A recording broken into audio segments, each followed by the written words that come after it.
Mga kabiyahero, nandito tayo ngayon sa labo. Oo nga, kita naman sa video na malabo. Ipagpaumanhinhin lang po mga idol kung malabo ang video dahil tinted po ang windshield natin, ngunit wag naman po madismaya dahil meron din namang malinaw na video clip noong lumabas tayo ng sasakyan. Ang ibig kong sabihin ay nandito tayo sa labo, wag po kayong mag-alala kung malabo ang kausap nyo kasi labo naman talaga ang lugar kung saan tayo naroroon ngayon. Saan nga ba matatagpuan ang lugar na ito? Malabo pa ba sa inyo kung saan nga banda ito? Kung gayon edi aalamin natin, nang ganun ay hindi na kayo malalabawan pa. Bago ko sasabihin sa inyo mga lodi kung nasaan ang labo ay shoutout muna kay Weng's Hobby Channel, kay Hallelujah Channel, kay Andy Makuta, Diding Vlog, kay Kabanse Channel, kay Mama Erms Vlog, at kay Nika Datahan Channel. Balikan na pala natin mga lodi ang dating pinag-usapang malabo. Este Labo pala. Ang Labo ay isa sa mga bayan na matatagpuan sa Bicolandia, partikular na sa Camarines Norte.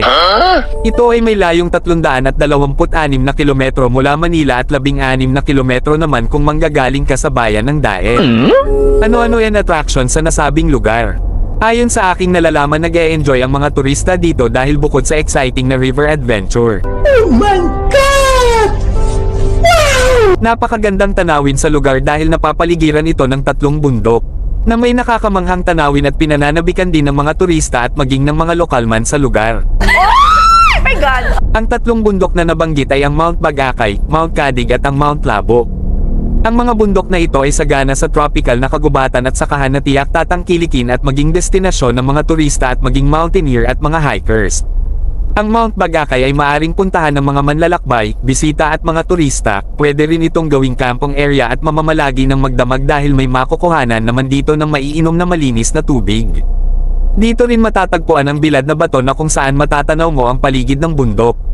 Ang Mount Cadig naman ay matatagpuan malapit sa Barangay Bayabas na sagana rin sa agricultural na lupain at kagaya ng mga bundok dito sa Labo ay matatanaw mo ang mga lambak na natatakpan ng mga luntiang kapaligiran, at dito rin matatagpuan ang Bagangan Cave na dinarayo din sa lugar.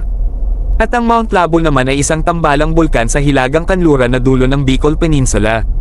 Ang kagubatan dito ay sagana rin sa luntiang likas na kayamanan sa bundok na kung saan ay mamamalas mo ang mga lambak sa paligid ng bayan. Share ko na rin mga lodi kung biyahero ang kaunting kong nalalaman patungkol sa history of the municipality of Labo. Noong unang panahon ay kilala ang lugar na ito bilang Busugon, na isang komunidad na pinamumunuan ni Tarik Kudoak. Ang lugar na ito ay naging Labo noong 1600 sa panahon ng mga Espanyol sa pamamagitan ng di pagkaunawaan sa pagitan ng dalawang wika. Nangyari ito noong tumawid sa ilog ang mga misyonerong Espanyol na pinamumunahan ni Sergeant Manuel Gonzalo de Villaceren. At hiniling niya sa bangkero o boatman na tulungan silang makatawid sa kabilang ibayo. At nang tanungin ng mga misyonero ang boatman ng Cape Pueblo Oeste, na ang ibig sabihin ay anong pangalan ng lugar na ito, ganun pa man dahil na rin marahil sa magkaiba ang kanilang wika at hindi ito naiintindihan ang tinura ng dayuhang ay sumagot na lamang ito ng Labo po ang tubig. Dahil sa inaakala ng boatman ay patungkol sa tubig ang itinatanong ng misyonero. At mula noon, ay naging Labo na ang tawag sa nasabing lugar.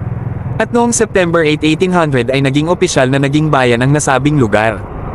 Ito lang po muna ang may bahagi ko sa inyo mga lodi at antabayanan na lang po ang susunod kong travel video.